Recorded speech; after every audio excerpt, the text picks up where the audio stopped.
ನನ್ಗೇನು ಅನ್ಸುತ್ತೆ ಅಂದರೆ ಪ್ರತಿ ತಾಯಿನೂ ಫಸ್ಟು ನಿಮ್ಮನ್ನು ನೀವು ಇಷ್ಟಪಡಿ. ನೀವು ಮಗುಗೆ ಏನು ಕೊಡ್ತಾ ಇದ್ದೀರಾ ನಿಮಗೆ ನೀವೂ ಅದನ್ನು ಇಂಪಾರ್ಟೆನ್ಸ್ ಕೊಟ್ಕೊಳ್ಳಿ ಅಂತ. We have to be there ಮಗುಗೋಸ್ಕರ ಪ್ರತಿಯೊಂದು ಫೇಸಲ್ಲೂ ಪ್ರತಿಯೊಂದು ಸ್ಟೆಪ್ಪಲ್ಲೂ ನಾವು ಇರಬೇಕು ಅಂತಲೂ ಇರುತ್ತೆ.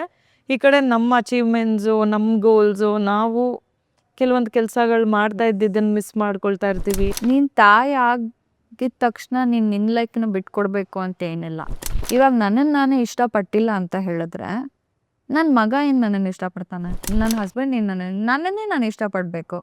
ಎಲ್ಲನೂ ನಾನು ನನ್ನ ಮಗನೇ, my whole life is my son ಅಥವಾ ನನ್ನ ಹಸ್ಬೆಂಡೇ ದೇರಿ ಆ ಥರನೂ ತೀರಾ ಒಬ್ಸೆಸ್ಡ್ ಆಗಿರೋದಕ್ಕೂ ಆಗಲ್ಲ ಅಲ್ವಾ? ಇಲ್ಲ, ಇದ್ದಾರೆ, ಸುಮಾರು ಜನ ಇದ್ದಾರೆ.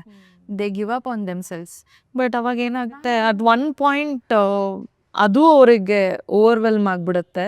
ಅದು ಯಾವತ್ತಿದ್ರೂ ಹಂಗಾಗೇ ಆಗುತ್ತೆ. ಯಾವತ್ತಿದ್ರೂ ದೇ ಸ್ಟಾರ್ಟ್ ಟು ಫೀಲ್ ನಾನು ಇಷ್ಟೊಂದು ಮಾಡ್ತಾ ಇದ್ದೀನಿ, ನನ್ನ ಗಂಡ ಏನೂ ಮಾಡ್ತಾಯಿಲ್ಲ, ನಾನು ಇಷ್ಟೊಂದು ಮಾಡ್ತಾ ಇದ್ದೀನಿ, ನನ್ನ ಮಗು ನನಗೆ ರೆಸ್ಪಾಂಡ್ ಮಾಡ್ತಿಲ್ಲ.